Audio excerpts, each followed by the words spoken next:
Have you ever found yourself standing at a crossroads, torn between two paths, each leading to a different life? Imagine being best friends with someone for years, sharing every secret, every dream, only to find that one fateful moment changes everything. This is the story of how my friendship with Jake transformed into something I never expected, leading to heartbreak and the unraveling of two families. Buckle up, because this journey is filled with love, betrayal, and the quest for redemption. As a young adult, I had always been the responsible one in my friend group. My friends often joked that I was the mom of the group, the one who organized our outings, kept track of everyone's birthdays, and offered a shoulder to cry on. But beneath that reliable exterior lay a heart that yearned for something more, something I didn't quite understand. I had always been in love with the idea of love, but I had never truly experienced it. That all changed when Jake entered my life.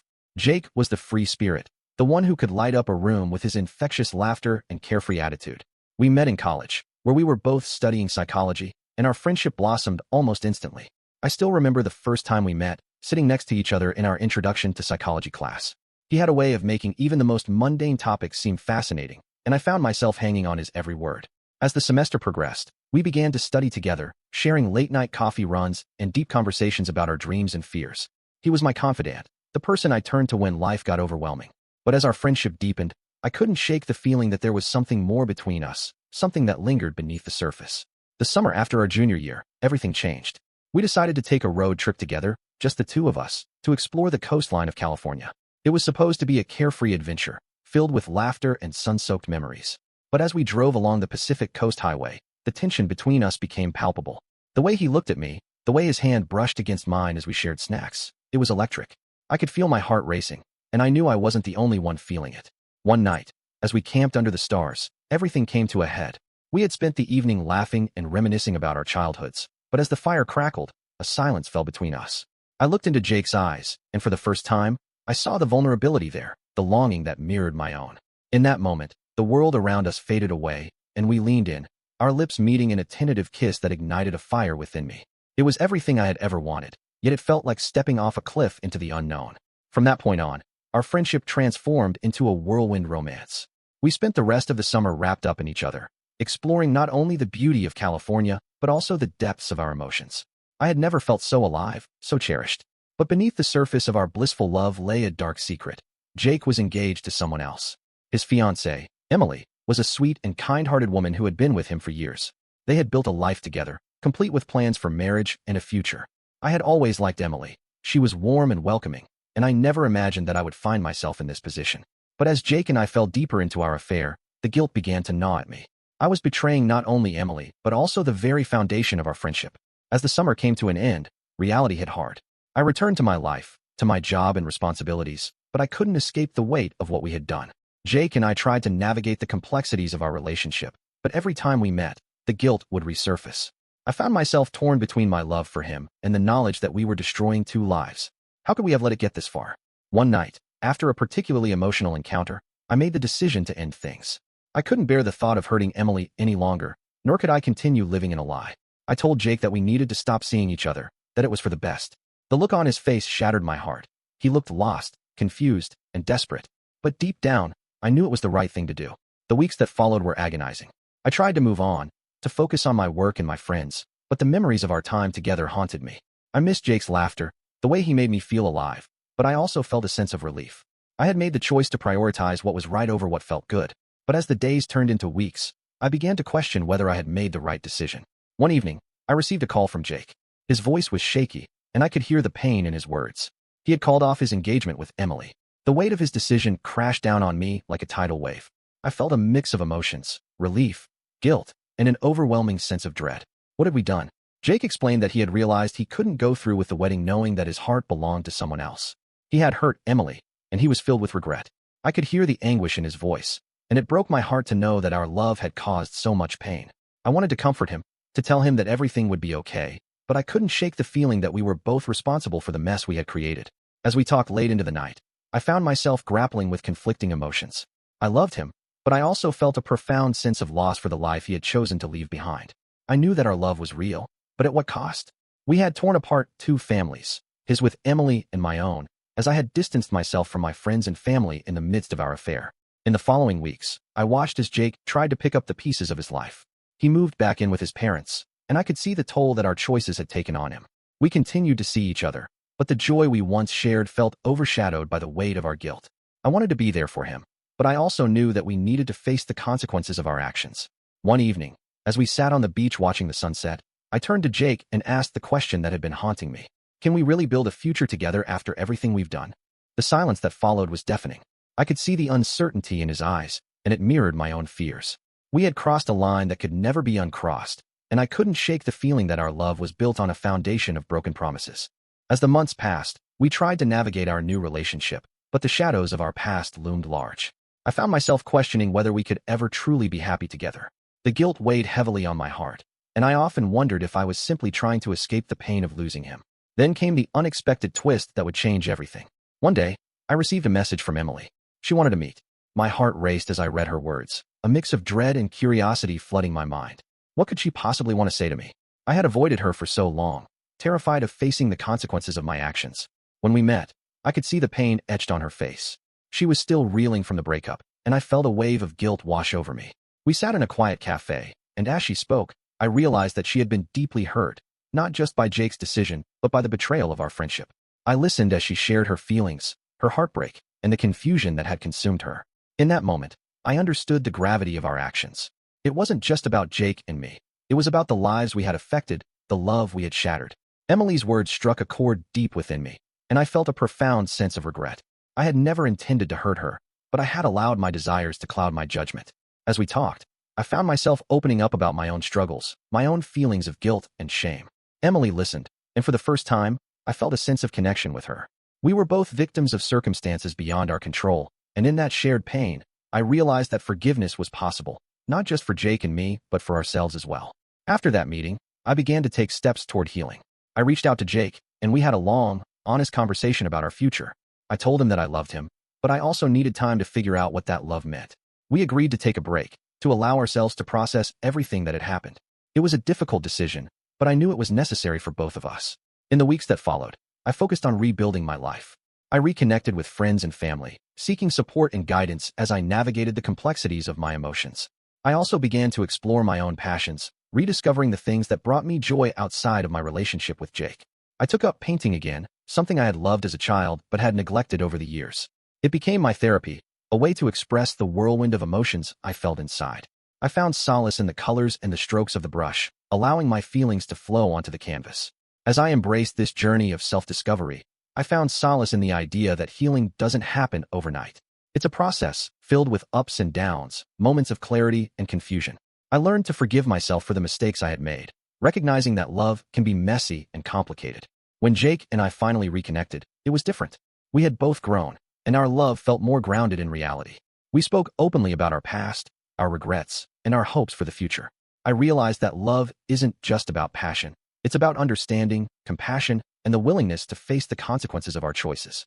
But just when I thought we were on the path to healing, life threw another curveball our way. Jake received a job offer in another city, a once-in-a-lifetime opportunity that could propel his career forward. My heart sank as I listened to him share the news. It was a fantastic opportunity, but it also meant that we would be separated by miles. The thought of losing him again felt unbearable. We spent long nights discussing the implications of his move. Should he take the job? What would that mean for our relationship?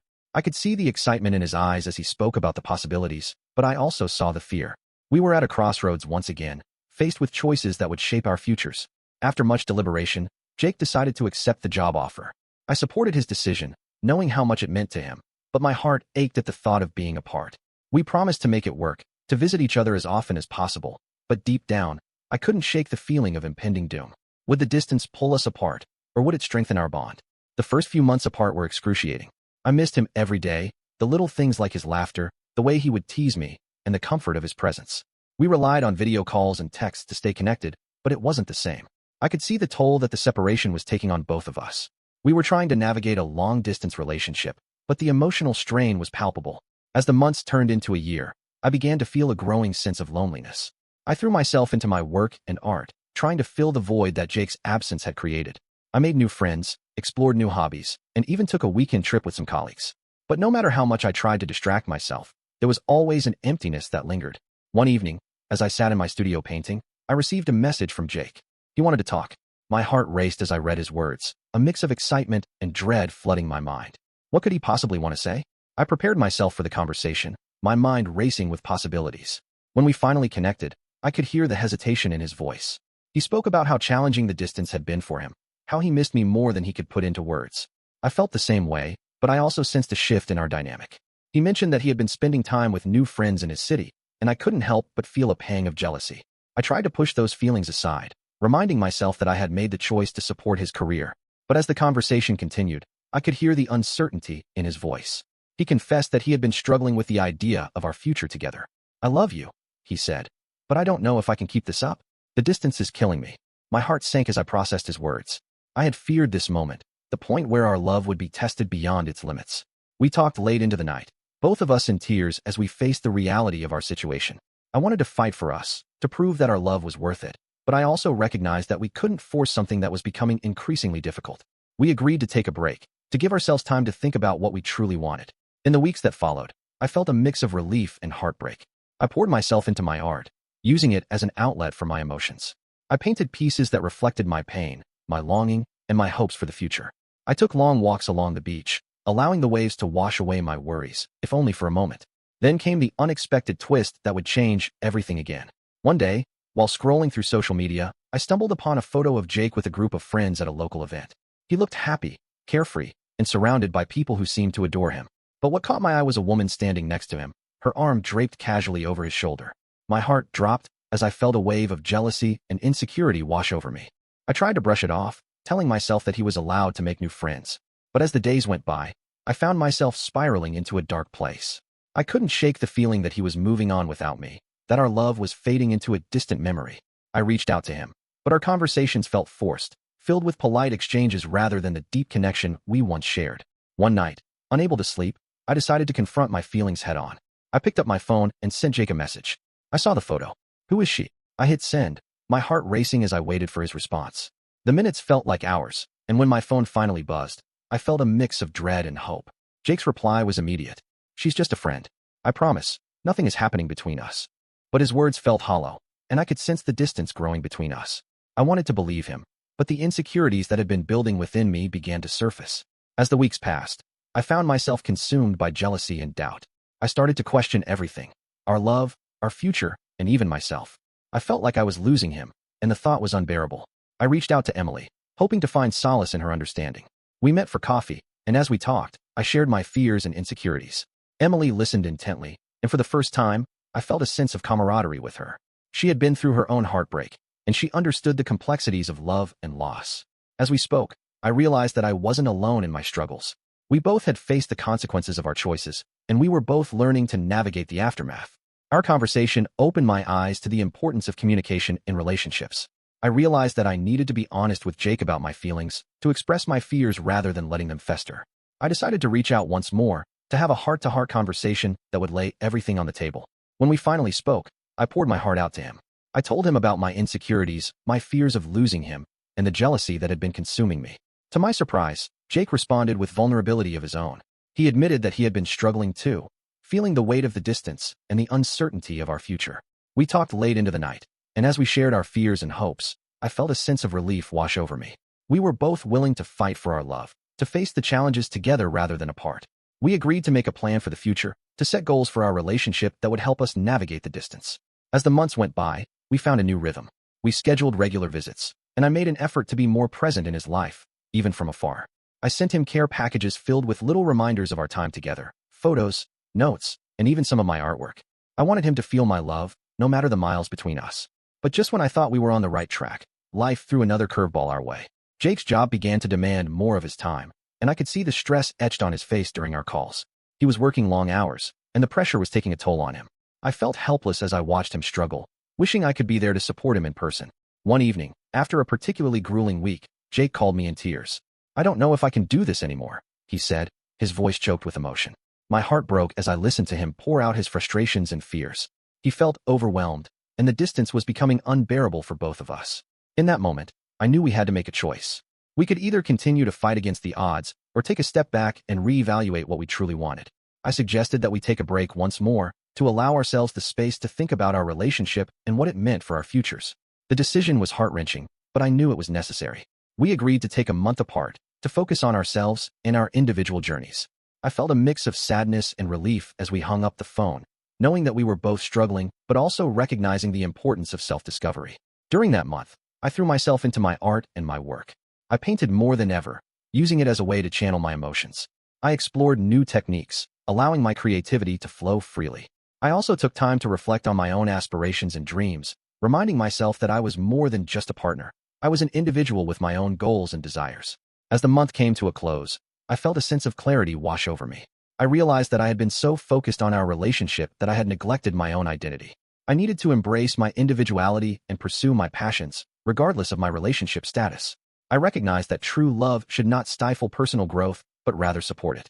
I wanted to be the best version of myself, not just for Jake, but for me. When the month was over, I reached out to Jake, eager to reconnect.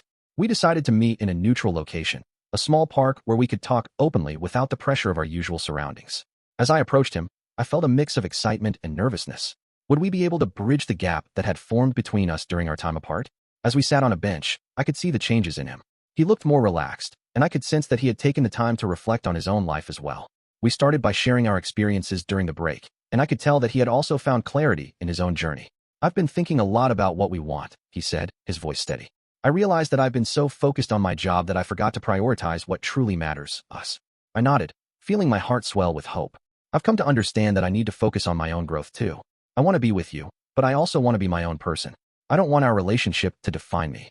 Jake reached for my hand, and I felt a spark of connection that had been missing for too long. I want that too.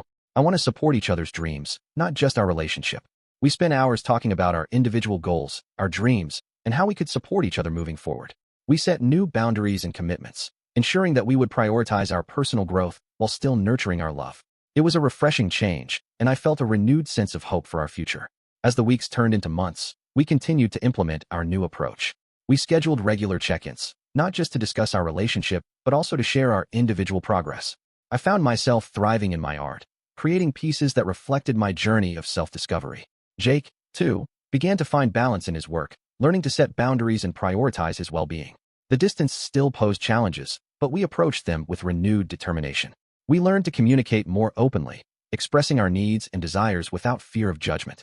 Our relationship began to flourish, built on a foundation of trust and mutual respect. Through this journey, I learned that love is not just about passion. It's about growth, honesty, and the willingness to face challenges together. I discovered that it's okay to prioritize my own passions and dreams, as they ultimately enrich our relationship.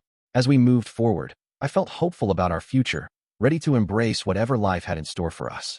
Our love story had transformed, and I was excited to see where it would lead next. I knew that we would face obstacles, but I also knew that we had the tools to navigate them together. With each passing day, I felt more confident in our love, knowing that it was built on a solid foundation of understanding and support. As I looked ahead, I realized that this journey was just the beginning. Life would continue to throw challenges our way, but I felt equipped to face them head-on. With Jake by my side, I was ready to embrace the adventure of life, hand in hand, as we forged our own paths while remaining connected through our love.